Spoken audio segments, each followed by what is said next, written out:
morning, WGTV today, and it's Friday, Friday, November the 30th. That's exactly right. Friday, November 30th. Thank you for being with us. I'm Wayne Alley, the guy with a bad memory. And I'm Kim Best, today the one with a good memory. There you go.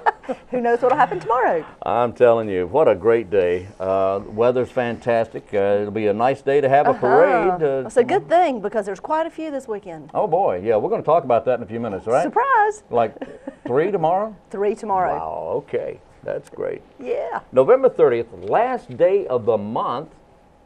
That means 11/12ths of the year will be over at the end of today. My goodness. Speaking fractionally, of course. Of course. How else is there?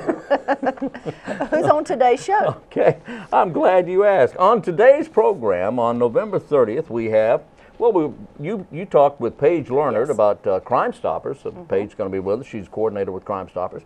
Also, Donna PHILLIPS, the director of the Goldsboro-Wayne County Public Library, is going to be with us. Also, WAYCO hams will be featured today in our Why Wayne Works segment. And the Red Cross, I talked with Chuck Allen, I think that's Chuck Waller. Chuck Waller here a while back. and we talked to Chuck about the Red Cross and about the help that the Red Cross needs right now. Particularly. Wonderful. So that's today's program. It's a full day, yeah. For a Friday, it's going to be a great show. It is. So, Wayne, yesterday we had the big sneeze on the show. We did, and I lost it. I did indeed. So it happens. So I was fortunate enough to be given some information about sneezing. And that's what we need to know. You know, when you're on a live show, you just can't always control it. It happens, it happens. And tell us why we sneeze, Wayne. Well, according to the information I have here, Dr. Neil Kao, K-A-O, he's a medical doctor, an MD, he says the sneezes start in your nerves. Interesting. Not like this. Achoo. No, they don't start like that. Sneezes start in your nerves, and he is an allergy and an asthma specialist at the Allergic Disease and Asthma Center in Greenville, South Carolina. He says everyone's nervous system is basically wired the same way. The doctor explains, signals traveling along nerves can take slightly different paths to and from the brain. First of all, you have to have a brain. Yeah. So if you sneeze, that's a good sign. And anyway, the different paths, and that results in different sneeze scenarios from person to person. The doctor says it's a nerve transmission that tells your brain something is in your nose that needs to come out. There you go. Keep going. Just keep going. I'm not going to go. Well, okay. All right. Don't go there. All right. Anyway, there's more. Sneezing helps keep your body safe. This is a good thing. Sneezing, the doctor says sneezing is an important part of the immune process, helping to keep us healthy and sniffle-free. That's good. If you're sniffle-free, that's a good thing. There's a couple more interesting facts about sneezes. Indeed. Sneezes are speedy. Sneezes travel up to 100 miles an hour. Oh, my goodness. I know. That is fast. That's according to Patty Wood. She is author of Success Signals, Understanding Body Language. She adds that a single sneeze can send as many as 100,000 germs into the air. Wow. Uh-oh. All right. Plucking your eyebrows may make you sneeze because that sets off a nerve in your face that supplies your nasal passages, and as a result of plucking your eyebrows, you may sneeze. Does that happen to you often? Oh, all the time. I figured it might. Okay. Also, when you sleep, your sneeze is sleep. Your sneeze I heard about is sleep. You don't sneeze in your sleep. That's hard to say. If you're sneezing, it means you're not asleep. Sneeze in your sleep. So if you sneeze, you're awake. Okay? Thank you. Oh, hey. You're just here to help. Dr. Cowell says exercise can make you sneeze. You hyperventilate when you're overexerted, and as a result, your nose and your mouth start to dry up, so your nose reacts by starting to drip. How about the sunshine? Making you sneeze. Sunshine, I've heard that. When I walk out in the sun, in the bright sunshine, sometimes it'll cause me to sneeze. Bright sunshine causes 1 out of 3 people to sneeze. 1 out of 3. The light sneezers are called photics, from the Greek meaning light. And in fact, light sensitivity is an inherited trait. Just one more thing we can blame on our parents. Well, thank you, Mom. Yeah. Thanks, Mom. Also, the longest sneezing spree, someone sneezed for 978 days. Oh, that sounds dangerous. It does. That's over 2 years. That was a record set by a lady by the name of Donna Griffiths of Worcestershire, England. That is not a record I would like to try to break I know. or hold that I title. know. It's according to background information on the Library of Congress's website, so you know that's real. 978 days. Also, let's see here, the iguana, among many other things, the iguanas sneeze more often than and more productively than any other animal, according to Wood's research. Yeah, How odd is that? Sneezes more than any other animal. Sneezing is how they rid their bodies of certain salts that are normal byproducts of their digestive process. So we've just done an entire 3 minutes on sneezing. We hope you learned something. Wake up, wake up. Okay, it's Friday. What else do we have happening? How do you stop a sneeze? How do you? Well, some people go. Does that work? No. No. It's not foolproof, it says here. Try breathing through your mouth and pinching the end of your nose. Maybe it does work. Breathing through your mouth and pinching the end of your nose. I don't know. Something like that. Anyway, It says here maybe that works. Well, that's good to know.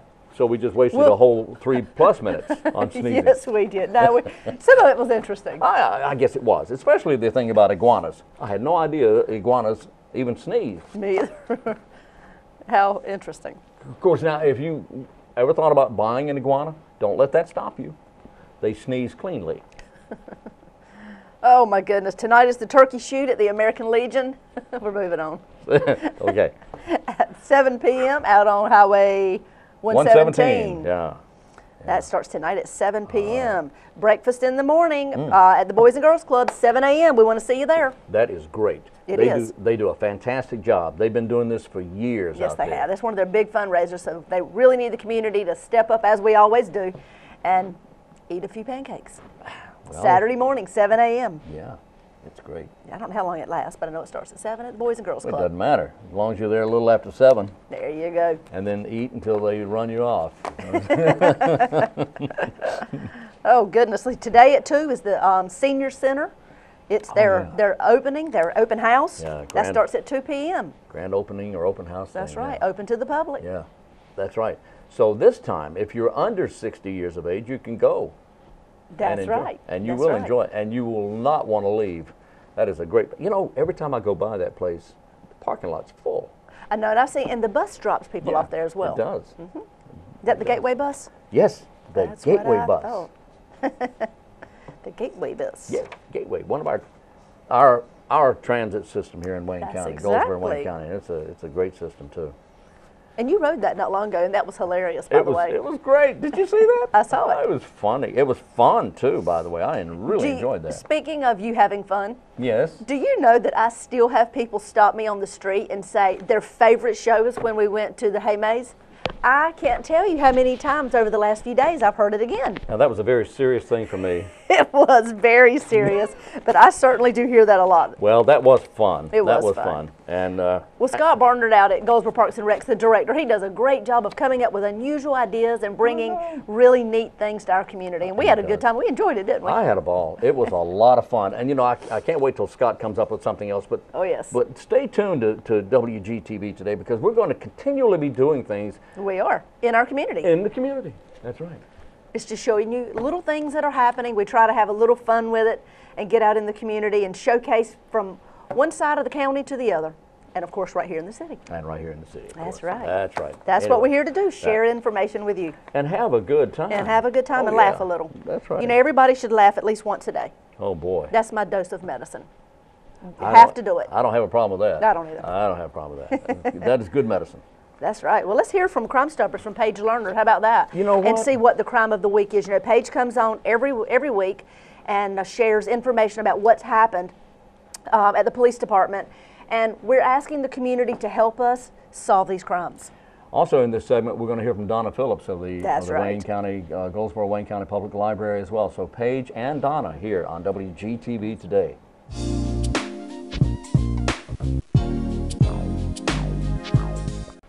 Hi, WGTV. I'm Kim Best, your host.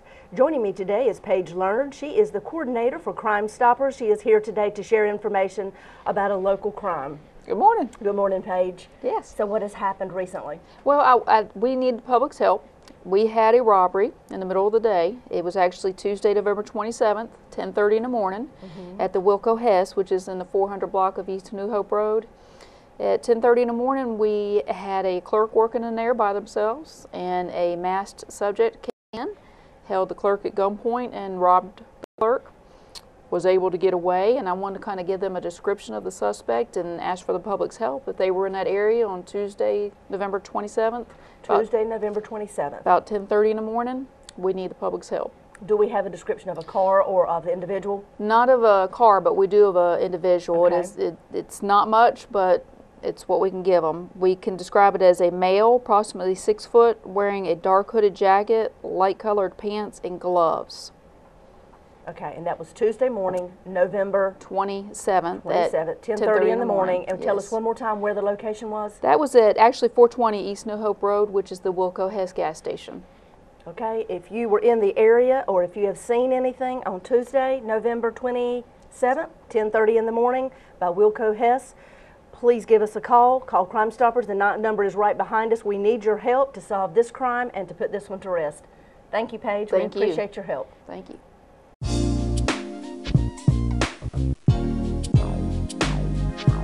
Today we're talking with Donna Phillips. Donna is the director of the Wayne County Public Library. Hello. Hello, Wayne. How are you? I'm great. I'm Good. so glad you're here. Thank you. I'm glad to be here.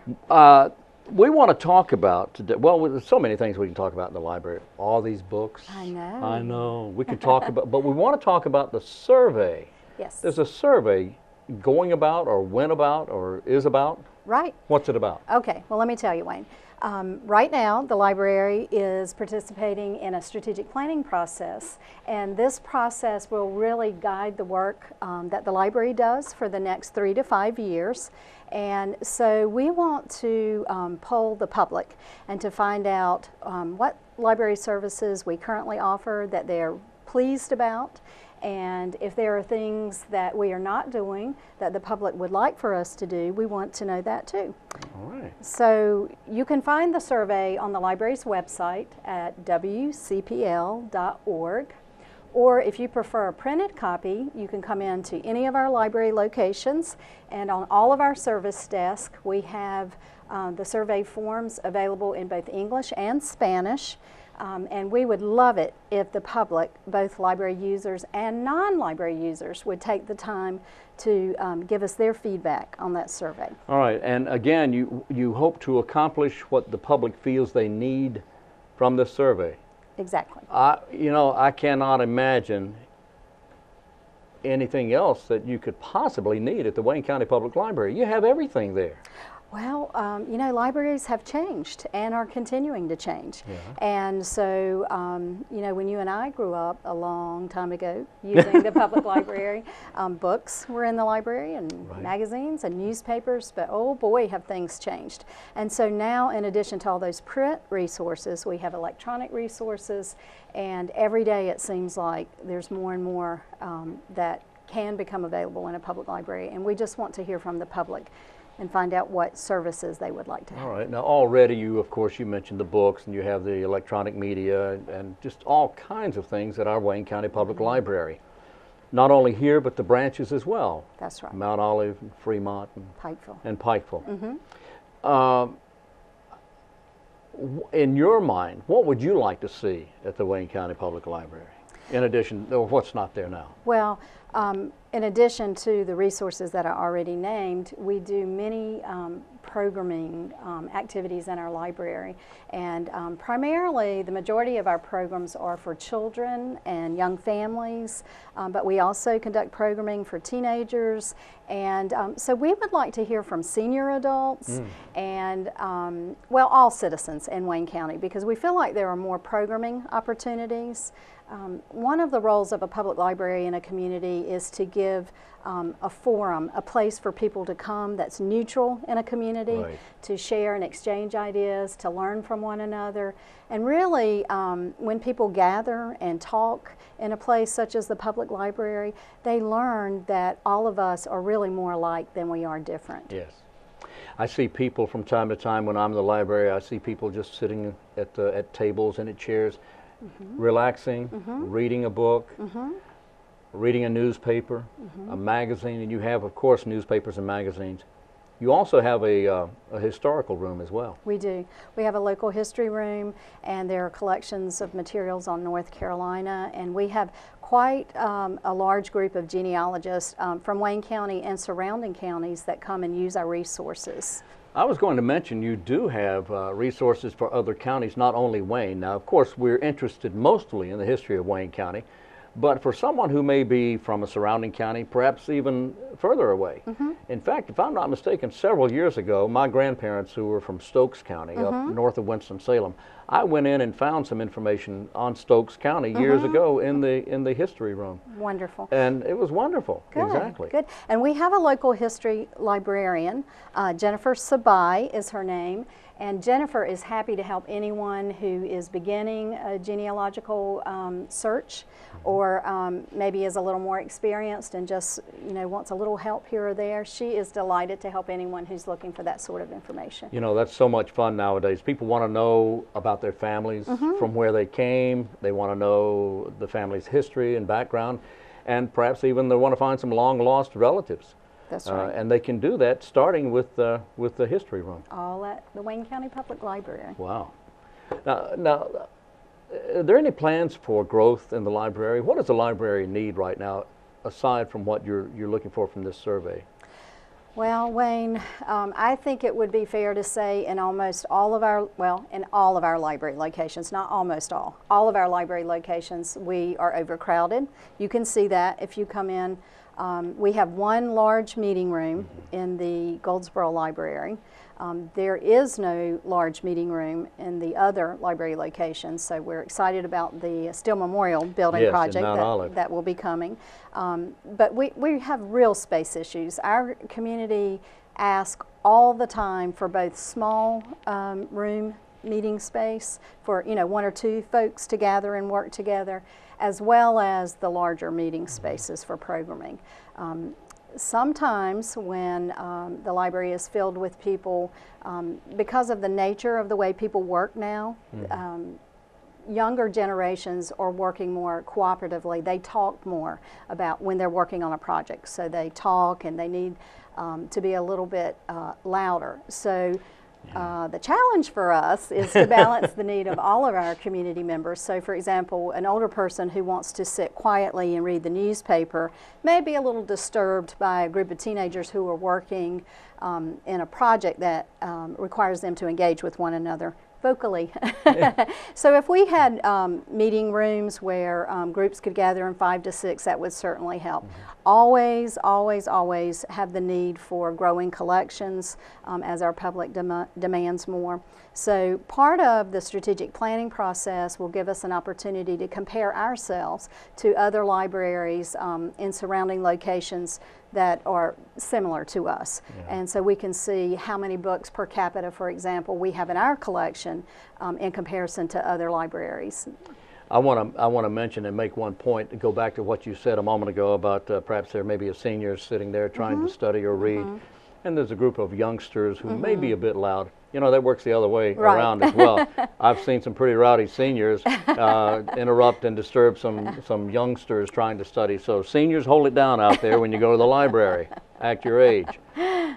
Oh, okay, anyway, aside from all that, Wayne County Public Library, for those who do not know, if you're new to the area, is on East Ash Street, conveniently located and tons of parking, but I've seen that parking lot absolutely full. Parking lot is very full sometimes. It is indeed, but I highly recommend the library because that's where you learn things. That's where you go to read. And it's not that it's where you can go voluntarily to learn, and sometimes that's a lot more fun. Public libraries are known as the People's University. Yes, yes indeed they are, and we have a very fine library here in Wayne County. And Steele Memorial, how are we doing on that? Well, Wayne, where we are right now is it's my understanding that the architects are preparing a presentation. We're waiting for the new commissioners to be seated, and then once that takes place, I believe a presentation will be made to the commissioners in preparation for the library project to go out to bid. So we have all of our fingers crossed that we will move forward soon. That's very exciting because that's going to be a beautiful library. Beautiful. Our new Mount Olive Library right in the middle of downtown Mount Olive, Steel Memorial.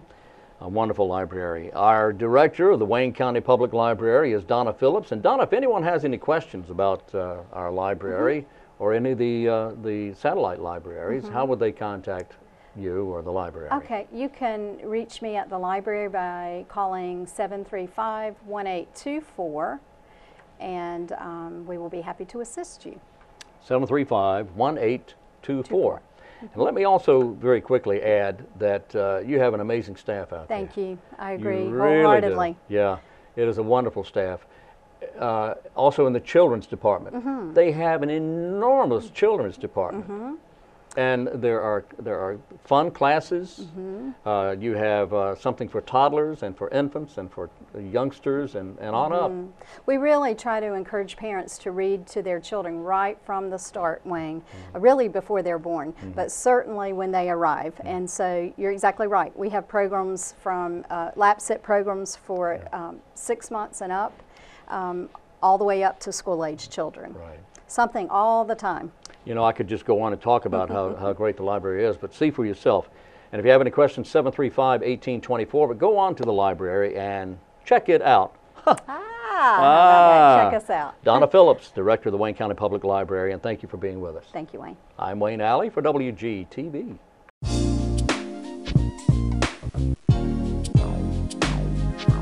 We're back on WGTV today. That's Wayne Goldsboro Television. Thank you for being with us.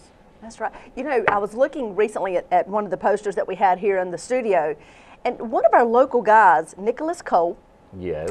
he is performing a night of jazz music at the Paramount Theater coming up. Really? He is. You know, we interviewed him and spoke with him, I believe it was at the Arts Council. At the Arts Council on John Street. That's right, Jazz on John. That's right, at the Jazz on John. Well, he's having a whole concert. It's called A Very Jazzy Christmas, and tickets are $25 for adults. For youth ages 7 to 16, $12.50 are the tickets, and underage 7, of course, are free.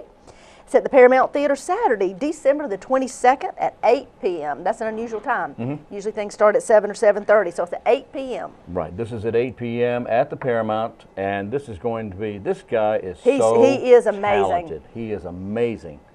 Does it say who the, ta-da. let's see, who's going to be the host that evening? Who'll be the master of ceremonies? Does it say? It does not say. Oh. Why, is that you? Yeah. Oh, okay. I am so excited. So Wayne and Nicholas. That's right. That's He right. is phenomenal, though. He is that. He is so talented. So that's the 22nd, right before 22nd. Christmas. That's right.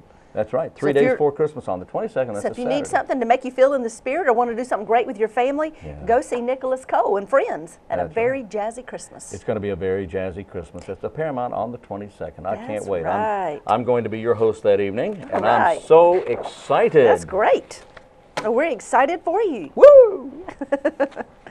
That's right. All right. Okay, today, the 30th, the last day of the month of November, and that means tomorrow's not. Tomorrow's another day. December 1st would be. Oh, that's right. What tomorrow would be. Loaded with Christmas parades and all that stuff. Speaking of Yes. Christmas, Speaking of you know, there is a Christmas tradition. tradition, story, whatever, about mistletoe. And what Yes. you gather mistletoe, and you hang it in a doorway or hang it in your home somewhere during the holidays. And, And why do you do that, Wayne? well, so you can kiss someone. Okay. And the idea is that kissing under the mistletoe is first found associated with the Greek festival of Saturnalia, later with primitive marriage rites. Now, it says here, let's see, I'm not making this up. He's not making it up. I'm We not making it promise. up, and I'm having to read this because I didn't know this. Let's Goes see. goes on to say they probably originated from two beliefs. One belief was that it has power to bestow fertility. The It al- mistletoe? Yeah. Okay. Kissing under the Oh, mistletoe. okay, of course. Oh, yeah. Yes. It was also believed that the The dung from which the mistletoe would also possess life-giving power. The what? The dung Okay. from which the mistletoe would also possess life-giving power. Sounds like a word is left out there. It probably so, was, too. but that's okay. I'm not going to go back. I'm not going to say dung anymore. Moving on. Anyway, in Scandinavia, mistletoe is considered a plant of peace, under which enemies could declare a truce or warring spouses would kiss and make up. Later, the 18th century English credited with a certain magical appeal called a kissing ball. At Christmas time, a young lady standing under a ball of mistletoe, brightly trimmed with evergreens, ribbons, and ornaments, cannot refuse to be kissed. Such a kiss could mean deep romance or lasting friendship and goodwill. If the girl remained unkissed, she cannot expect not to marry the following year.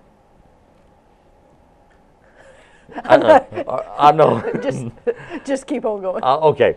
It's too much thought. There is, I know, really, it is very confusing. Anyway, find mistletoe and make good use of it. But don't eat it because it is No, a it is poisonous poisonous. plant. It is. Then we have our evergreen wreaths. Yes, tell us about Let's those. talk about wreaths here very Please quickly. do. Wreaths at Christmas time are a familiar sight on doors, above fireplaces, and on homes. Wreaths have been in use for many hundreds of years, even before the birth of Christ. Many historians believe that the first wreaths date back to the Persian Empire, when royalty and members of the upper class wore diadems or fabric headbands adorned with jewels. They were adorned with jewels, they were. Other cultures would later become fascinated with this tradition, picking it up and adapting it for themselves. Now, the Egyptian, Chinese, and Hebrew cultures were known to have used evergreen branches as a symbol of eternal life, because the conifer trees, conifer meaning from the word cone, pines and that sort of thing, conifer trees stayed green throughout the winter months. After the birth of Christ, the Christmas wreath made of evergreen branches came to symbolize the triumph of life over the long winter months. The Advent wreath also became a popular holiday tradition after the birth of Christ. This decoration was usually placed flat on a table and was used to count down the 4 weeks immediately preceding Christmas. Traditionally, the wreath was constructed with 4 candles in a circle and 1 candle in the middle. It's also believed that Europeans also used wreaths on their doors to represent their family identity, much like a family crest. These wreaths were made from products grown in their own gardens. Oh, really? Yeah, I once made a wreath made of a tomato. It says here like grapevines and fresh flowers and other produce. So you can, I guess they could design them. They designed them, yeah. To reflect whatever their family was. Actually, on a serious note, my mother had a flower shop at one time, and she loved taking grapevines and making wreaths out of them. And that's a very popular thing to do. Through the years, it certainly has been. The crafting of these wreaths was a family ritual that followed the same general pattern year after year. So there you go. A little bit of history about Christmas wreaths. That's right. You're going to hear little bits of information about why we've done things through the years that are all holiday related. Holiday related. That's right. Yeah. And remember, we want to hear your traditions. Keep emailing those in. Yeah. We want to find out what you've done and be able to share that with the community. Holiday related, like maxing out your credit cards. Is that your holiday tradition? No. Mine either. Okay. No. But it is for some people. Yes, it is. Yes. Have fun. Well, Wayne, let's don't forget that the Mount Olive pickle drop. Oh. Yes, that's so fun. That is so fun. That is going to be, let's see. December 31st. Yes, it is their 14th. I was trying to see how long they've been doing it. 14th annual New Year's Eve pickle drop, Monday, December 31st. Let's see, at the corner of course, Cucumber and Vine in Mount Olive, at the Mount Olive pickle plant. Right. You'll see a lighted 3-foot pickle. Whoa. Yeah. Drop down the company's 45-foot flagpole into a perfectly preserved redwood pickle tank at precisely 7 p.m. A perfectly preserved pickle tank. That was hard to say. I had to be very careful. That's right. Watch the countdown of the 2012 final hour from 6 to 7 on Mount Olive's marquee. Enjoy free refreshments, including, of course, Mount Olive pickles. Well, yeah. Bring canned food items to benefit the food bank of Central and Eastern North Carolina. and receive a chance to win a door prize. Oh, I need a new door. Browse the Mount Olive Pickle Company's gift shop until 7 p.m. So you have from 6 to 7 to browse, Right. eat some pickles, All right. watch the pickle drop, Yeah. head out. Okay. It's over at 7:05. And huh? It's over at 7:05. It's all done at 7:05. The reason they start at 7 o'clock is because that's midnight Greenwich time, and that's why they do it that way, right? That's exactly right. All right. And because who wants to wait till midnight to watch the pickle drop? Not me. I'd rather see it like at 7 o'clock and then go home and go to bed. Well, that's what they do. You get there at 6, enjoy all the little festivities. It drops down, 7:05, head home. And it's one of the biggest events all year long in Wayne County and in eastern North Carolina. And it's been featured in magazines across the state and across the nation, actually. That's true. Thousands of Food people magazines, attend. Yeah. food networks, but Yeah. it's just an interesting little thing that happens right there on the corner of Cucumber and Vine in Mount Olive, North Carolina. That's right. So make that an event you will not want to miss. You want to go to this. That's at beginning about 6 p.m. That's right. Monday evening, the 31st. That's New Year's Eve. That's right. All right. Pickle drop. Pickle drop. That's right. Thousands of people. I mean, it's just. It is a big deal. It is a big deal. People love this thing, and they have a good time. And it's getting bigger and bigger every year. I know. Whee! Well, they plan things rather well in that end of the county. They do quite well with their Mount Olive Pickle Festival as well. That indeed they Thousands do. of people Oh, attend yeah. and bring a lot of revenue to our economy. Oh, yeah. So who's up next on the show, Wayne? Well, I'm glad you asked. We're running a series of Why Wayne Works. This is something that's put together by our Economic Alliance, Development Alliance folks. And Why Wayne Works is a good question, and there's great answers for it. Featured today, we're going to go over to WAYCO Hams here in Goldsboro and find out what WAYCO Hams is all about here on WGTV today.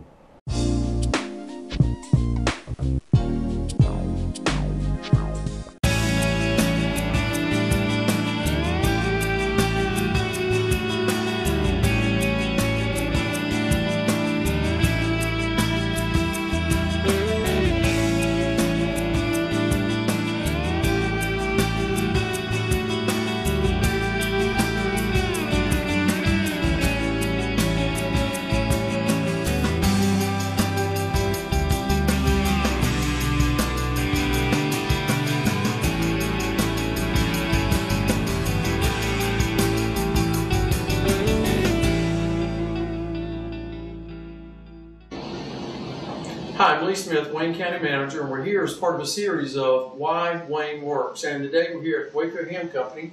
I'm here with George Worrell, and appreciate the opportunity to come in and talk to you a little bit about WAYCO Ham Company. Just real quick, how long have you guys been in business? Now, I see a lot of historical items around us, and I see a lot of years behind us. So, how long have you been in business? It was started back in 1946, and it was actually a freezer locker rental business. Okay. My grandfather was the plant manager. He used to cure hams on the side using some of the freezer space, and I think as the freezer locker rental business, people started, Lowe's came to town, people started having their own stuff at home. He just continued on with the country ham. Okay. So, and then we became a country ham business. Well, and looking at kind of where products from Wayne County go, who are you dealing with as far as retailing? I mean, where can you find the products? We are, our footprint would be Southern Virginia, all of North Carolina, select markets in South Carolina. Okay. Harris Teeters, all the Harris Teeters up to DC and down into Georgia. Soon to be in Goldsboro. Soon to be in Goldsboro, yes, that's kind of exciting. Yeah. And Piggly Wiggly's and Walmart's. Great, great. Well, looking at this series of Why Wayne Works, and we're going to be going out a little bit and taking a look at the operation and kind of in general, but in talking about why Wayne works for WAYCO Ham Company, labor force, education, why does it work for you? I mean, we've been here for so long, and it's nice. It's a small community type feel. It's very convenient. Location wise, it's great. I mean, it's as far as our truck routes. Okay. We're close to 95. We're close to 40. So as far as our distribution routes, we can get to all of our store locations pretty quickly. Sure. And yeah, I mean, the workforce has always been good to us. We've got some very loyal, employees that are all from around here, and our truck drivers are all from the Wayne County area, and they cover obviously to the Asheville and the mountains and all over. So But yeah, it's nice. And on a side note, I mean, it's from a personal standpoint, it's nice. I can be home from work and you know, in 5 minutes and on my bike and get a bike, you know, out on the country road in 10 minutes. Whereas, you know, some of my friends in bigger markets, you know, they're 30 minutes to drive home and That's right. another 45 minutes, you know, getting to the gym or whatever. So I mean, it's personally, it's a great size town. Yeah. So. And I know now, speaking of transportation, the new I-795, new Highway 70 be completed in 2016, 15. Obviously, that should help with distribution and kind of speed things up. So absolutely, that's going to mean money. Yes. To be able to reduce costs. So that'd be great. Save gas. Yeah. A lot of partnerships. I know I see WAYCO Ham Company everywhere I go. I kind of was taken back coming in with Atlas Price used to be on the Board of Commissioners. At Christmas time, they always came to WAYCO Ham and brought product back to all of us at the courthouse. So we missed that. So now somebody I have to send Jack or somebody over here to buy it for us. But anyway, you know, we appreciate what you guys do here and appreciate WAYCO Ham Company and the partnership, because I see you guys from you know, your family and involvement in the Chamber of Commerce, and that's what it's about. It's about the partnership, and it's part of the series. That's why Wayne works, and we appreciate the opportunity to come in and see you. So absolutely. Thank you. Yes, sir. Thanks for coming back. Thank you.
And we're back on WGTV today.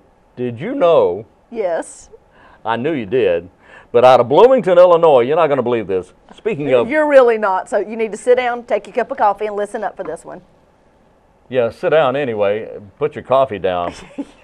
Jennifer Rogers is her name. She heard enough jokes about poop.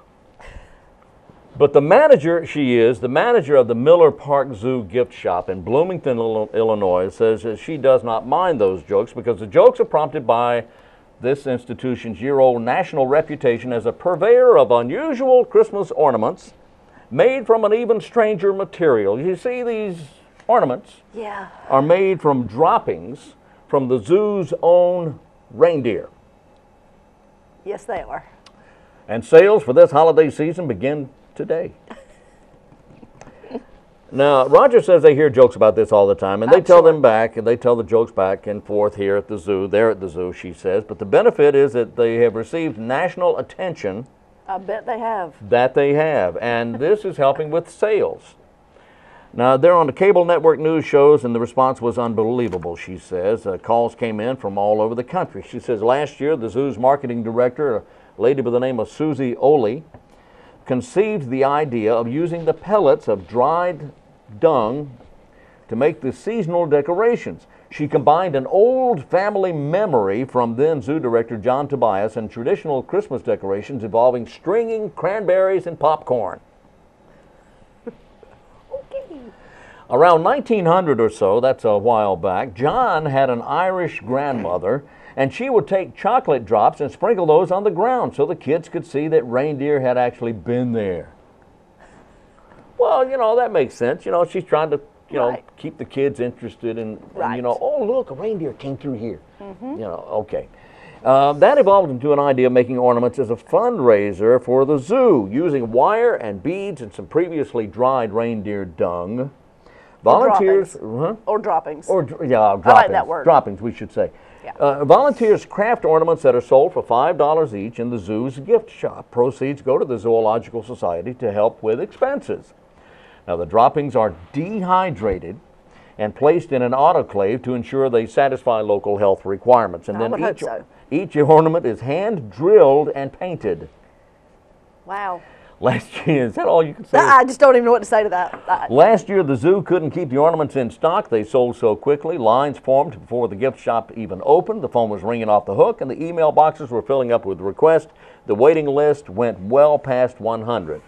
The story goes that she says, Olay says, we didn't anticipate the response. The Associated Press picked up the story from the Pantograph, and it just took off. Rogers, the zookeeper, says the zoo staff expects the demand to be even higher again this year. She says we're not sure because we had the national exposure last year, and so it's hard to predict what this year will bring without that exposure. But we've already had people in the gift shop asking for them.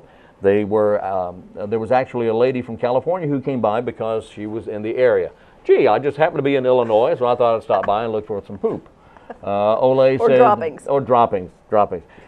Said that she hopes to manufacture about 2,000 ornaments for this season and estimates it will take about 300 person hours to volunteer work to accomplish that goal of making all those Christmas ornaments out of the Reindeer droppings. Reindeer droppings.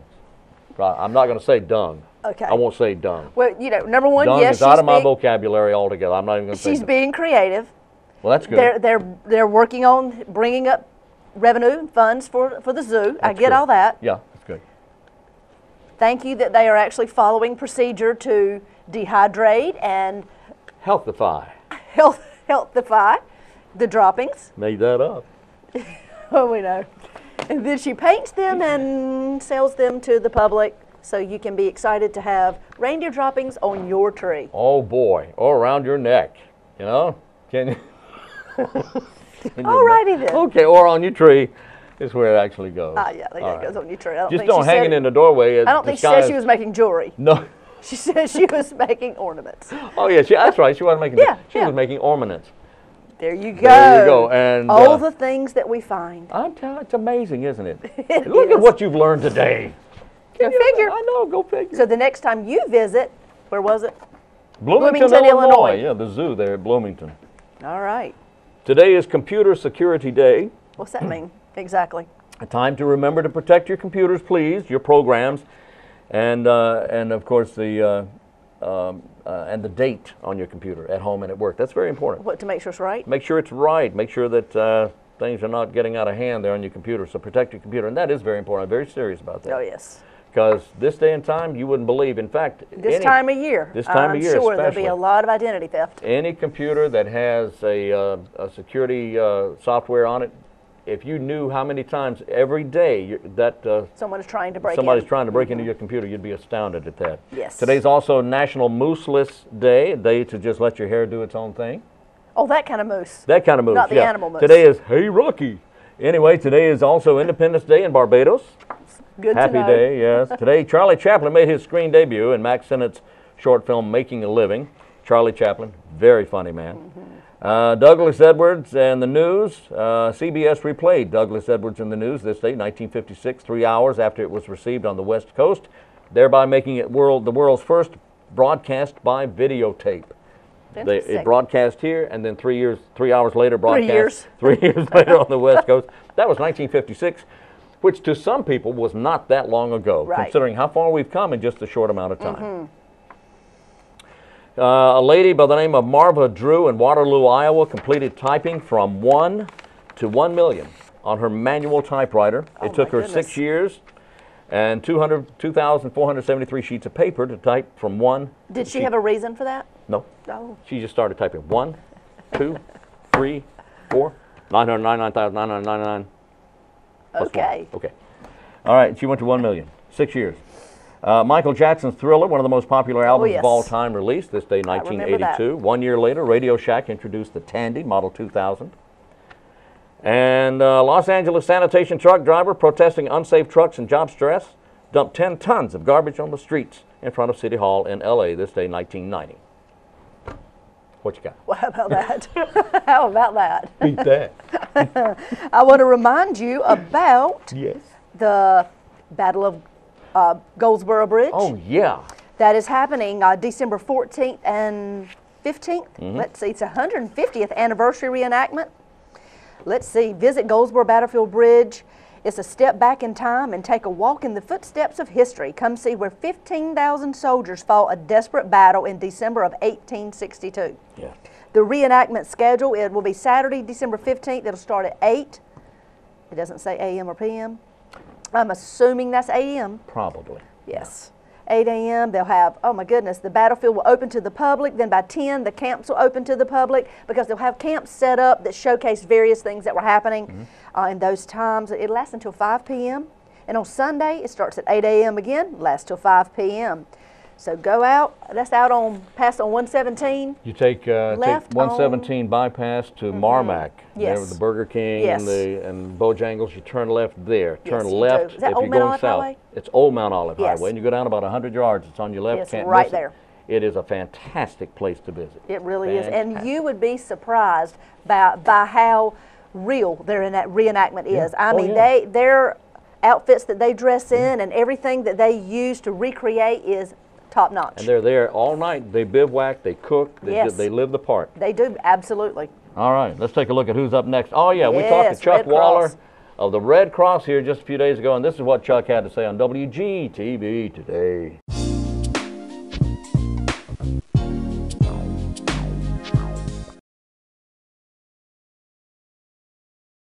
Today we're in the office of the Red Cross here in Wayne County. The Wayne County Red Cross is at 600 North George Street with Executive Director Chuck Waller. And Chuck's always great to see you. Good to see you. Appreciate you coming. Appreciate you letting us come in the building. Thank you very much, sir. You know, Chuck, I don't mean this in a bad way, but it seems that every time anybody thinks of disaster, they think of you and the Red Cross.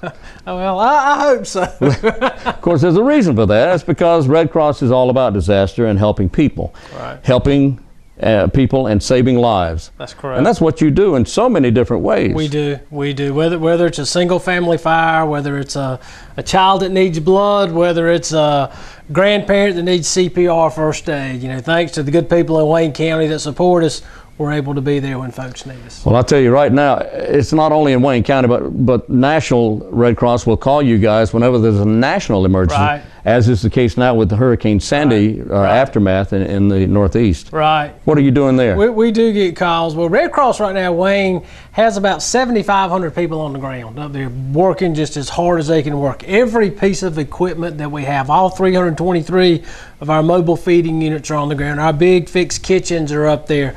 Everything we got has been put in play, and we're working very hard to feed and shelter and give out the things those folks need, like blankets and sweatshirts and hats and bottled water and, you know, whatever those needs happen to be from community to community. I read something this morning that we'd already served 5.7 million meals and snacks already. So, and we're still on the ground, and we'll be there as long as they need us, and we can only be there as long as people continue to support us. Now, that's a lot of meals, that's a lot of people helping. That's right. And that includes, of course, personnel from right here in Wayne County. Right. We've got some 37 volunteers and staff from Eastern North Carolina have been deployed. Our emergency response vehicle is up in New York. I got a picture of it earlier in the week, and it had about a foot of snow on it. So they're up there on the ground delivering meals in the snow, just doing whatever it takes and anything that we can do to help those folks. The emergency response vehicle is known as the IRV. It's the IRV. And that's the big truck out of which they serve meals. They serve meals. They do a lot of bulk distribution out of there too. When they may be giving out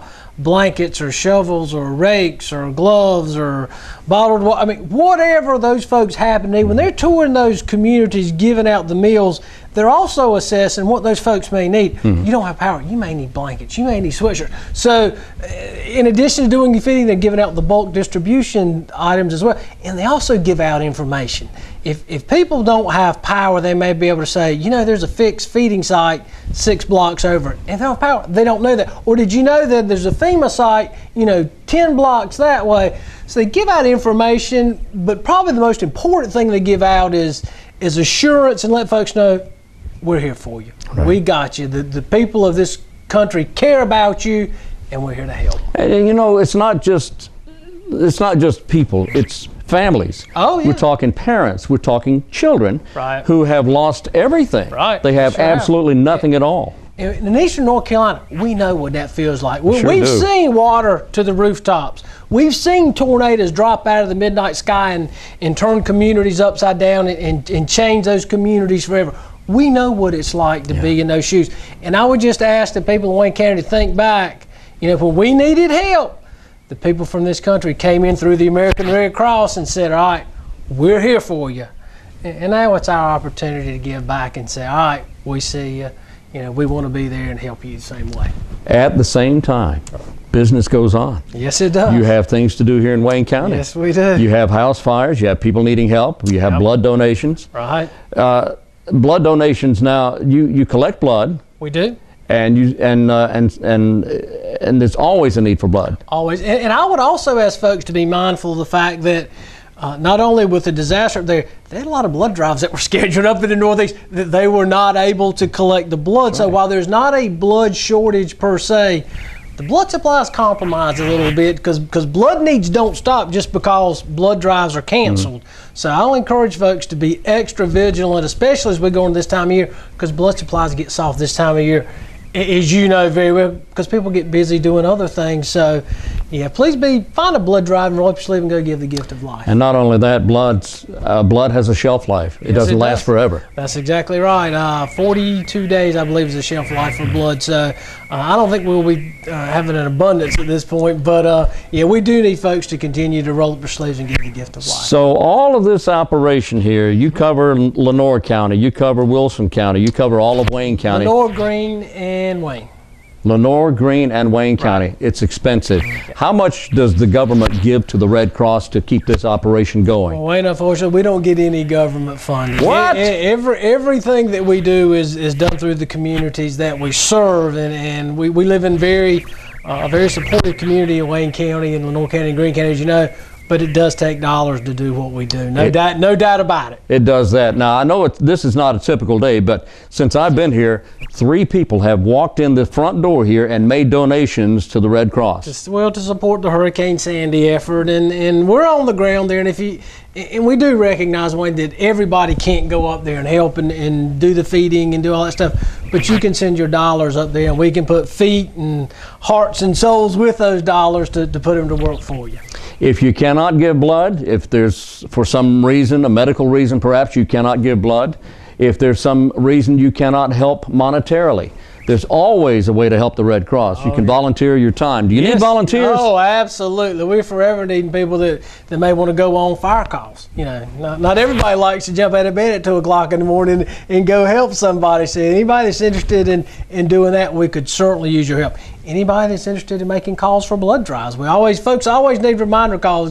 Good gracious, I'm in this building and I have to be reminded 3 times when I'm supposed to go back there and donate blood. So someone wants to call and remind folks. Anybody that wants to do some casework, follow-up casework on single-family fires or Armed Forces Emergency Services, we can always use folks down here to help. Absolutely. You always need help. Perhaps nothing more than answering the phone or making phone calls. That's great. Putting files away. Just an hour a week, an hour a day, an hour a week. Whatever works, we can find some work for you. All right, now we're at 600 North George Street. Chuck, what's that phone number? 919-735-7201. 735-7201.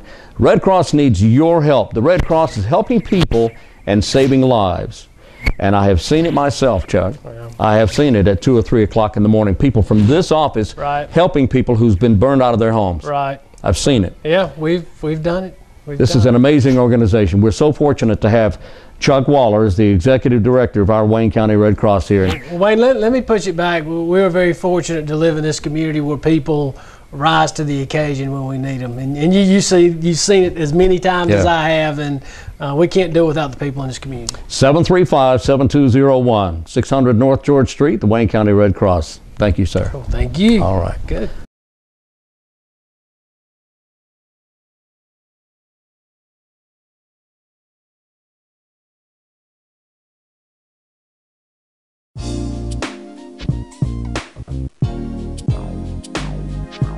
We're back on WGTV today, Wayne Goldsboro Television. That's right. That's right. Hey, guess who's having a birthday today? Who? Bo knows. Excuse me? Bo Jackson.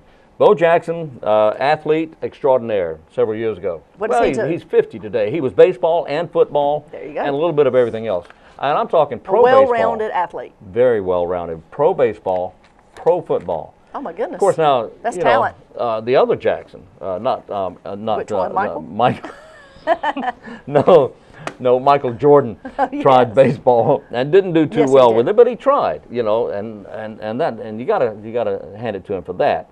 But he didn't do so well with that. But Bo Jackson was an all-round athlete, just an amazing athlete. He's 50 today, and still in great shape. 50. Yeah, Mandy Patinkin. Don't know her. Him. Sorry, Mandy. Yeah, I know. It's Mandy. Mandy Patinkin has one of the most beautiful voices, singing voices you could ever imagine. Is he a tenor, bass? Oh, he's a tenor. Tenor. Oh, very Mandy's a tenor. Mandy is a tenor. He has a beautiful singing voice. You know who Mandy Patinkin is? I do not. Who is he? He was on Chicago Hope. Princess Bride. Princess Bride. He was on a couple of other things too. Criminal Minds. That's it. But he left Criminal Minds because of a dispute of some kind. But extremely talented actor, kind of does his own thing, but has one of the most beautiful singing voices. If you ever heard it, you would never forget his voice. Wow. Beautiful. Also, singer June Pointer, Pointer Sisters, one of my favorite organizations there. She's 58 today, believe it or not. And our very own local Clay Aiken. Oh, yes. Well, he's Johnston County, but we'll claim him. Yeah. Clay Aiken turns 34 today. Young chap. Oh, he's still a child. He is. 34? Are you kidding? That's right. Well, So you know what? Let's see What? who's on tomorrow's show right quick, Oh, yeah. Wayne. What's on tomorrow? Oh, Monday show. We won't be on tomorrow. Meant to say that. That's yeah. right. Monday we'll have highlights from the Senior Center opening. Oh, boy. That's right. Animal control. I'll be out at the Animal Adoption and Education Center. We'll find out about the pets of the week. That's right. And then I talked with Betsy Roseman from Travel and Tourism, and you'll find out the details and what's happening here in our community. Sounds like a lot of fun. So join us Monday morning at 7 o'clock here on WGTV. That's Wayne Goldsboro Television Today. That's right. Until then, I'm Wayne Alley. And I'm Kim Best, and this is what's happening in your community.